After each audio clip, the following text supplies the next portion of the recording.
Many students want to improve their English. They study grammar, they memorize vocabulary, but they are still afraid to speak. The truth is simple. If you want to speak English well, you must speak every day. Speaking is a skill, and skills grow with practice. You don't need difficult words. You don't need perfect grammar. You just need courage and consistency. Speak for 10 minutes every day. Talk to yourself. Read aloud.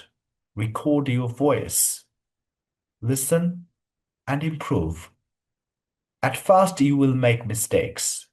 That is normal. Mistakes are not your enemy. Silence is your enemy. Remember, English is not a subject. It is a language, and language are learned by using them. So stop waiting to be perfect. Start speaking today.